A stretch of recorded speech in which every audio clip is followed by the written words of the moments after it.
With traffic set to increase by around 17% in the next 10 years, we face more congestion and pollution. So what can we do about it? Well, one way businesses can make a difference is by starting a travel plan. This is a video about you, me and our cars. It's about how we can cut congestion on our roads. Ask yourself, do you really need your car to get to work every day?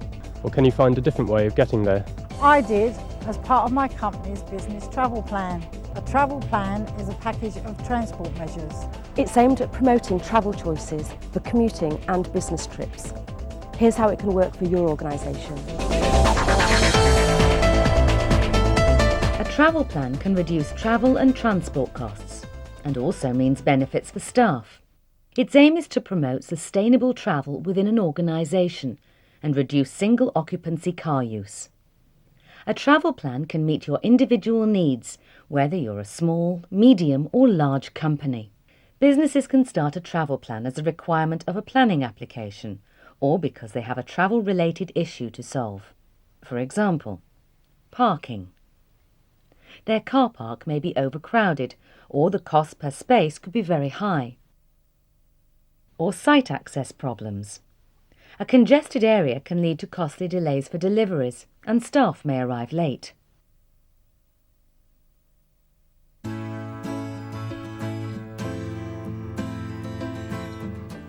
Bushy Park is in Teddington. The employees, ground staff and contractors rely heavily on their vehicles to get around.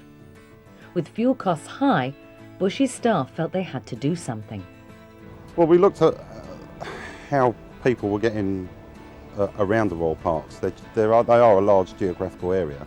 One of the things is how we do get around the parks and how much it costs, vehicles that we need, etc. And the money it costs to run these vehicles. So we looked at alternative fuel sources, we looked at electric cars, but the one we came up with and we found most suitable was dual fuel vehicles. That's cars that run on petrol but also run on liquid petroleum gas. All the park management use these vehicles. We've even incorporated it to be used by our grounds maintenance contractor. Now, they have a lot of vehicles in the parks. Ford Transits, pickup trucks, etc. Because LPG is much cheaper than petrol or diesel, the switch saved Bushy around 60% of its annual fuel bill, and it's kinder to the environment too. Recently, staff have come up with more initiatives, although there's no written travel plan. Some of the most successful measures we've introduced has been car sharing. That's where we can get on our local email system and get staff to talk to each other. So who's going here? Is anyone going up to Hyde Park or is anyone going to Richmond Park? You can share a car.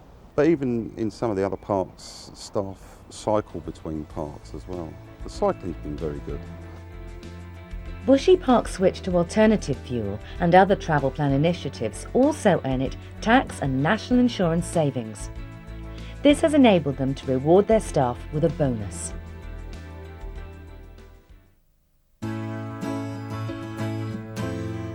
Starting a business travel plan can be simpler than you think, and you can get help and information from your local council. A travel plan consists of just 6 steps. Secure senior management support. Identify roles and responsibilities. Undertake a staff travel survey. Identify objectives and targets. Identify measures and check its progress.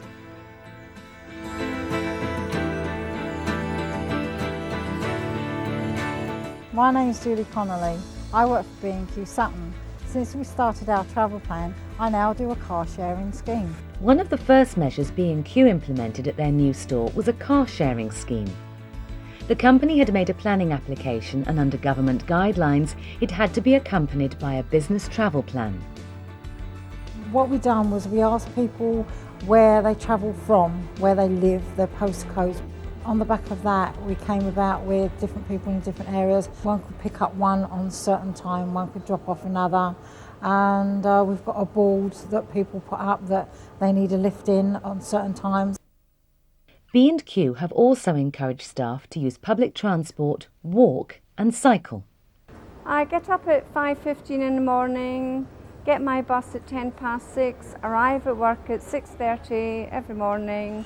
No problems with the bus, very reliable. I walk.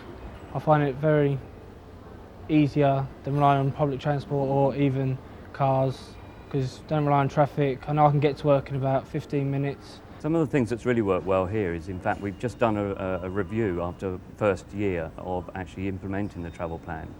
And because obviously of the location of the store in Sutton, it's very close to a number of public transport routes, and we've actually seen a 13% increase in the public transport, i.e. buses, being increased from the original survey carried out a year ago. And we've also seen an increase of around about 20% in car sharing.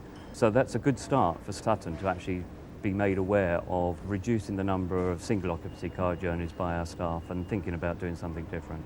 And another example of some of the initiatives that we've taken is that if someone was to come in by an alternative means of transport and they found themselves a difficulty in getting home because of an emergency, then we will lay on an emergency ride home facility, such as ordering a taxi, which they don't have to fund themselves, because that would come under the whole criteria of travel plan initiative. And also we are looking at offering discount on buses to staff as an incentive, so that we can actually try and get more people on the bus. B&Q's travel plans are proving a success, and they're using surveys to continue the dialogue with staff about their travel needs. A recent suggestion was that those who cycle in every day for a week should receive a reward. Free fish and chips! Like Bushy Park and B&Q, companies all over the UK are introducing a range of measures as part of their travel plans. Many are free from tax and national insurance contributions for employer and employee, including emergency lifts home for employees who haven't brought their cars in, subsidies for local bus fares, paying staff to give up their parking space, pool bikes and cycling safety equipment for staff, business mileage travelled by bike, breakfast for cyclists.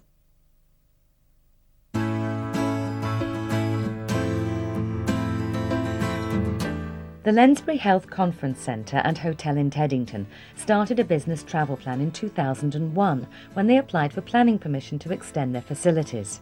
The company didn't have an expert on board to help them, so they appointed one of their staff as travel plan coordinator. She adopted an unusual approach.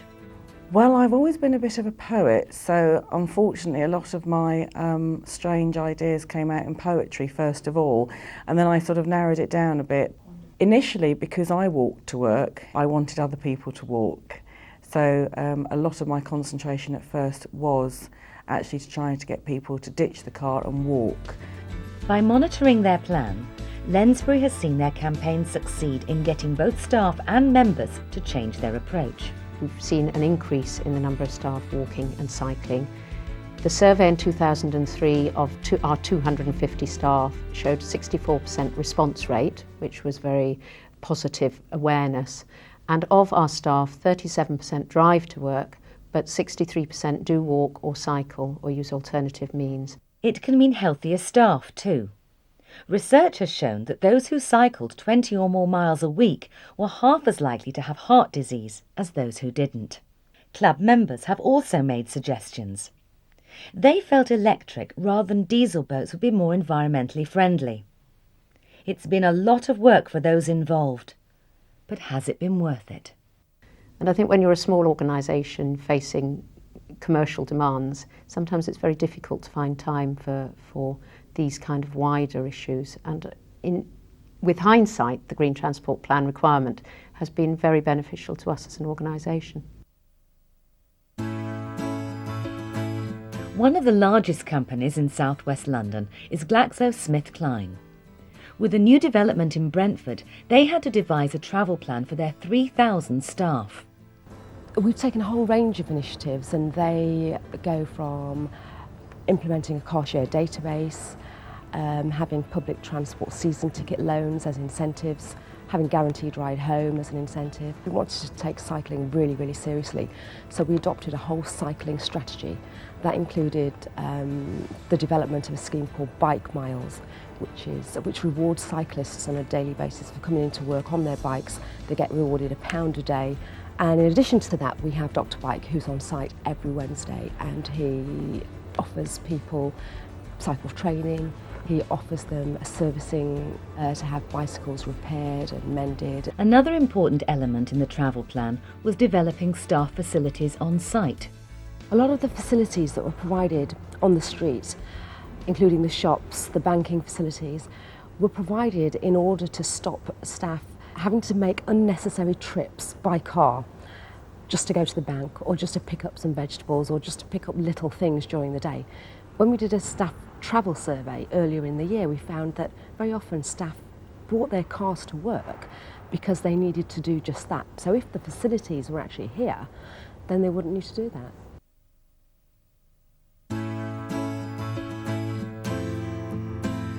My name's Tom Morgan, and I've found the best way to beat the rush hour traffic is by getting on my bike. Dr. Tom Morgan works for the Richmond and Twickenham Primary Care Trust.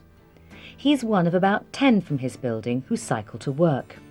I cycle into work most days because it's faster to get to work. From my front door to my desk, it will take about 15 minutes if I cycle in, whereas if I walk into work, it's about 35 minutes. And if I drive, it's about half an hour. When I cycle into work, I feel fresher, more alert, and I just feel good, happy. Research has shown that almost half of our car journeys are 2 miles or less. Many would be ideal for a bike ride. And more people would cycle if they had changing and shower facilities at work. Paul Davis is a business travel plan coordinator. Along with transport and planning officers, he can support those who want to start a travel plan. SWELTRAC also provides help in South and West London. As the Primary Care Trust doesn't have a travel plan, Paul is helping Tom to develop a bicycle user group. This will enable him and his cycling colleagues to exchange information. Currently, Tom is looking at the mileage allowance for those using bikes for business trips. Increased cycle allowance will encourage more people to cycle. This is particularly important for people like health visitors who go out to see patients, and they only travel a couple of miles, if that, each time they see a patient. So using a bicycle is far better than using a car for those short journeys.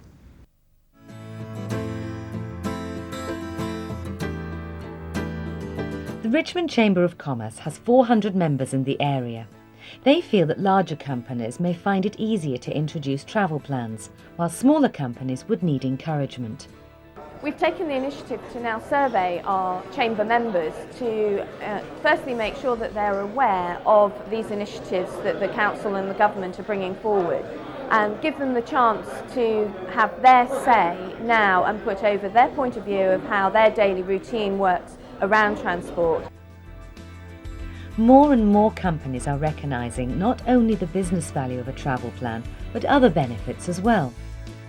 A healthier workforce and a less polluted and congested environment for everyone. So tomorrow when you're leaving for work, ask yourself, have you chosen the best way to travel, or is there an alternative?